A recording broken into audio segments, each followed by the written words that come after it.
Salam sahabat doa kekuatanku, jumpa lagi bersama dengan kami di Doa Kekuatanku Channel pada hari ini, Rabu 27 Desember 2023. Sapaan Sabda Tuhan diambil dari Injil Yohanes bab 20 ayat 2 sampai 8. Renungan bersama dengan saya, Suster Maria Oliva PRR, dan doa bersama dengan Suster Maria Magda PRR. Marilah Bapak Ibu, sahabat, saudara-saudari yang terkasih, kita menyiapkan hati dan batin kita untuk memulai dengan doa dan permenungan kita pada seluruh hari ini dengan mengundang kehadiran Roh Kudus.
Dalam nama Bapa dan Putra dan Roh Kudus, amin. Utuslah Roh-Mu ya Tuhan, maka semuanya akan dijadikan lagi, dan Engkau akan membaharui muka bumi. Marilah kita berdoa. Ya Allah Bapa di surga, kami bersyukur untuk kelimpahan dan kebaikan hati-Mu bagi masing-masing kami hingga saat ini. Kami bersyukur untuk nafas kehidupan yang masih Engkau anugerahkan bagi kami.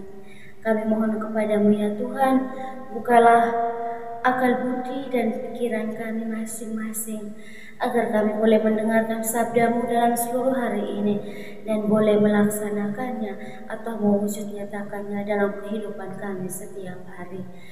Nama-Mu yang kudus tetap kami puji, kini dan sepanjang masa. Amin.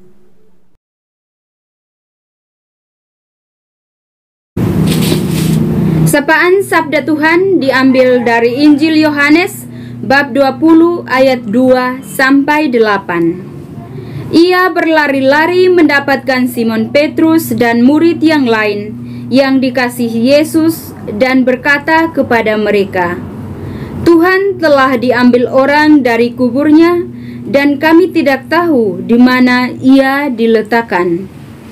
Maka berangkatlah Petrus dan murid yang lain itu ke kubur. Keduanya berlari bersama-sama, tetapi murid yang lain itu berlari lebih cepat daripada Petrus, sehingga lebih dahulu sampai di kubur.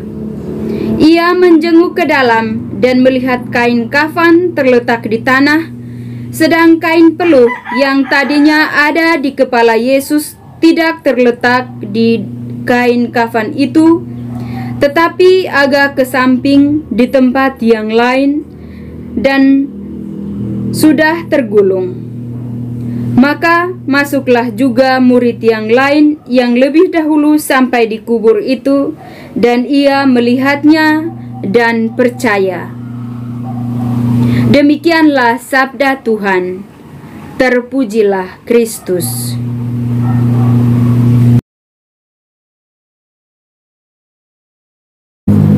Bapak, Ibu, sahabat, saudara-saudari yang terkasih, bacaan yang barusan kita dengar mengisahkan tentang bagaimana kesaksian murid Yesus kepada murid-murid yang lain supaya percaya bahwa kubur benar-benar kosong. Dari kisah ini, saya mengambil satu poin yang penting untuk kita renungkan di masa ini adalah bagaimana kita yang telah merayakan Natal bisa membawa sukacita dan damai yang telah kita alami kepada orang lain. Tentunya sukacita itu berasal dari pribadi kita masing-masing. Bagaimana kita menciptakan sukacita itu dalam lingkungan hidup kita? Tentunya melalui hal-hal kecil, misalnya saling menyapa, saling mengunjungi satu sama lain. Karena kita telah menyosongkan hati kita, mempersiapkan hati dan batin kita selama 4 minggu untuk menyambut kelahiran Yesus Kristus, Sang Pembawa damai dan sukacita. Semoga damai dan sukacita itu tetap tinggal dalam hati kita, terlebih kita wujud nyatakan dalam keseharian hidup kita. Amin.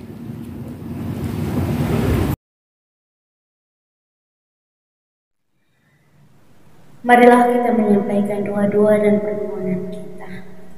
Kita berdoa bagi negara-negara yang sampai saat ini masih berperang, secara khusus negara Palestina dan Israel. Kita mohonkan rahmat perdamaian bagi kedua negara ini.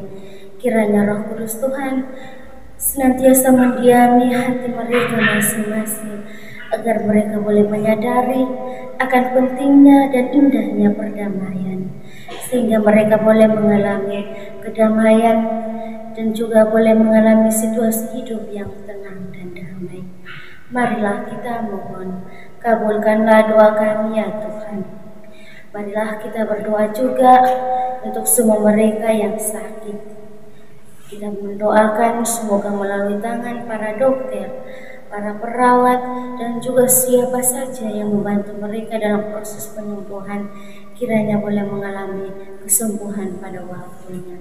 Marilah kita mohon, kabulkanlah doa kami ya Tuhan. Marilah kita juga berdoa untuk jiwa-jiwa yang terlupakan, yang saat ini masih berada di api penyucian, dan juga jiwa-jiwa dari seluruh anggota keluarga kita yang telah berpulang ke hadirat Tuhan. Semoga dengan doa-doa kita mereka boleh mengalami kebahagiaan kekal di surga. Marilah kita mohon, kabulkanlah doa kami ya Tuhan. Marilah kita menyampaikan doa dan permohonan kita secara pribadi.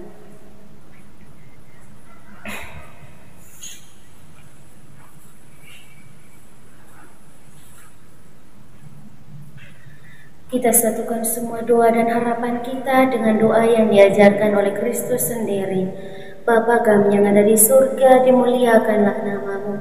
Datanglah kerajaanmu, jadilah kehendak-Mu di atas bumi seperti di dalam surga. Berilah kami rezeki pada hari ini, dan ampunilah kesalahan kami, seperti kami pun mengampuni yang bersalah kepada kami. Dan janganlah masukkan kami ke dalam pencobaan, tetapi bebaskanlah kami dari yang jahat. Amin.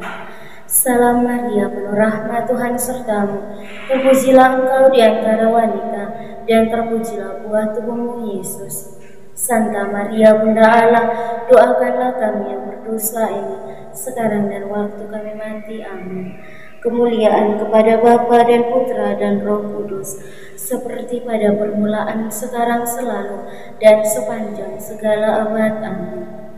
Yesus Kristus, anak Allah yang hidup, terang dunia, aku sembah sujud kepadamu. Untuk engkau aku hidup, untuk engkau aku mati. Yesus Kristus, anak Allah yang hidup, terang dunia, aku sembah sujud kepadamu. Untuk engkau aku hidup, untuk engkau aku mati. Yesus Kristus, anak Allah yang hidup, terang dunia, aku sembah sujud kepadamu. Untuk engkau aku hidup, untuk engkau aku mati. Bapak Ibu, para sahabat yang terkasih, sekarang mari kita siapkan hati dan batin kita untuk memohon berkat dan rahmat Tuhan melalui tangan iman. Tuhan bersamamu dan bersama. Semoga Allah yang Maha Kuasa memberkati kita, memberkati segala tugas dan karya kita dan pendidikan kita, dalam nama Bapa dan Putra dan Roh Kudus. Amin. Terima kasih Bapak Ibu, sahabat saudara-saudari yang terkasih, telah hadir bersama dengan kami di doa dan permenungan kita pada seluruh hari ini. Kita akan berjumpa lagi di hari-hari selanjutnya. Kami akan selalu hadir menyapa setiap hati.